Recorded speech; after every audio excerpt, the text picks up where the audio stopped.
నమస్తే welcome to 9+ news నేను సంగీత team India ప్రధాన కోచ్ గౌతమ్ గంభీర్ పై భారత మాజీ క్రికెటర్ అతుల్ వసంత్ సంచలన ఆరోపణలు చేశారు. గంభీర్ దూకుడు స్వభావం, అతడి కఠిన వైఖరితో జట్టులోని కొంతమంది ఆటగాళ్లు అసంతృప్తితో రగిలిపోతున్నారని పేర్కొన్నారు. అయితే వసంత్ ఆ ఆటగాళ్ల పేర్లను వెల్లడించడానికి నిరాకరించారు. అతుల్ వసంత్ మాట్లాడుతూ గంభీర్ చిన్నప్పటి నుండి నాకు బాగా తెలుసు. గంభీర్ ఎప్పుడు తాను చెప్పిందే జరగాలని, ఇంకేమీ చేయకూడదు అన్నట్లుగా వ్యవహరిస్తూ ఉంటాడని చెప్పారు. మొదటి నుండి గంభీర్ స్వభావం అలాగే ఉంటుందని, ధనిక కుటుంబం నుంచి వచ్చినప్పటికీ గంభీర్ ఆటలో మంచి టెక్నిక్ ఉండడంతో పాటు మంచి తెలివిమంతుడు అని చెప్పుకొచ్చాడు. అయితే అతనికి ఉండే ఈగో వేరే లెవెల్లో ఉంటుంది. అదెలా అంటే అతను ఏదైనా అనుకుంటే అవతలి వ్యక్తులు కూడా తనకు మద్దతు ఇవ్వాల్సిందే అన్నంత కఠినంగా ఉండేవాడు. ఆ కఠినత్వం క్రికెట్ నుండి రిటైర్ అయ్యాక కూడా గంభీర్లో అలాగే కొనసాగడం ఆటగాళ్లతో గొడవలు పడేలా చేసింది.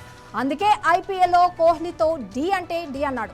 ఇక భారత జట్టుకు ప్రధాన కోచ్గా గంభీర్ బాధ్యతలు తీసుకున్న తర్వాత అతడి కఠినత్వ వైఖరి పట్ల టీమిండియా డ్రెస్సింగ్ రూమ్లో కొంతమంది ఆటగాళ్లు అసంతృప్తితోనే ఉన్నారని ఆరోపించారు. వారి పేర్లు చెప్పడం నాకు ఇష్టం లేదన్నాడు. కానీ వాళ్లు మాత్రం గంభీర్ ప్రవర్తనతో ఖచ్చితంగా సంతోషంగా లేరని చెప్పగలను అని చెప్పుకొచ్చాడు. ఇక టీమిండియా తరపున అతుల్ వసంత్ 4 టెస్టు మ్యాచ్ల్లో 10 వికెట్లు, 9 వన్డేల్లో 11 వికెట్లు పడగొట్టాడు.